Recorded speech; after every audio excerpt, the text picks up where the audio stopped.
गोपाल कृष्णा गोपिये कुंजुम रमना गोपाल कृष्णा गोपिये कुंजुम रमना गोपिये कुंजुम रमना गोपाल कृष्णा गोपिये कुंजुम रमना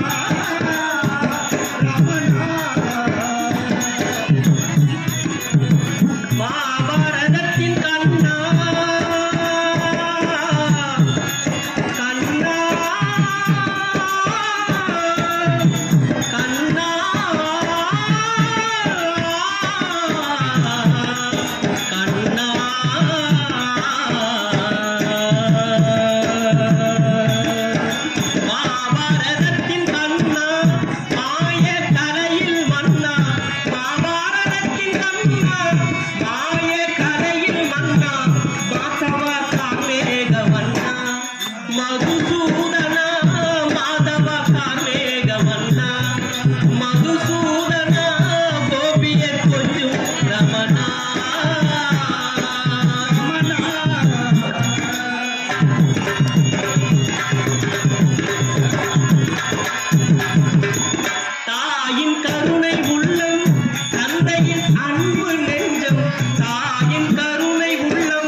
காலையில எழுந்த உடனே சுடுகாட்டான போறது, அங்க இருக்கிற குளத்தை பாக்குறது, கொஞ்ச நேரம் ஆனதும் சாப்பிட்டுட்டு மறுபடியும் பெரிய ஏரிக்கு போறது, மதியத்துக்கு மேல முருகத்து மலை கொட்டிக்கு போறது, பாக்குற இடம் ஃபுல்லா வலை விட்டு இருக்கும். அப்ப என்ன தோணும் அவனுக்கு? கிடைத்தது மீனா குறவையா என்றுதான் கேட்பான். அடே அபிஷ்டு முனிவரே, நான் என்ன சொல்கிறேன், நீர் என்ன சொல்கிறீர்? முனிவரே, அவுட் ஆஃப் சிலபஸ் வேற, அது நமக்குள்ள யாருக்கிட்ட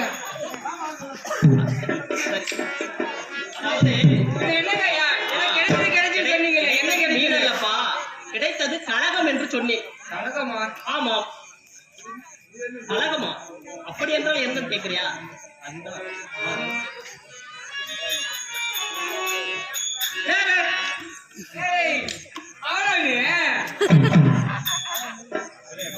நல்லா இருக்குது, நல்லா இருக்கு, கெடுக்கிறது நீ தானடா இது.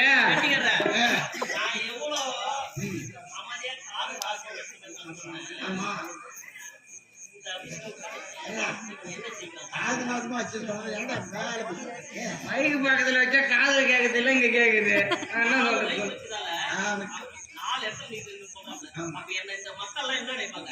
நாடு வந்தாலுமே கலகம் செய்வான், அப்படின்னு நினைக்க மாட்டாங்க. ஆனா அவங்களுக்கு என்ன தெரியும்? அழிக்குதான் தெரியும்.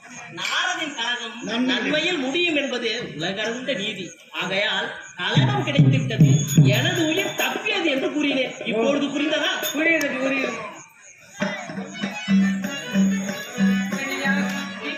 தலையாவது போறாங்க.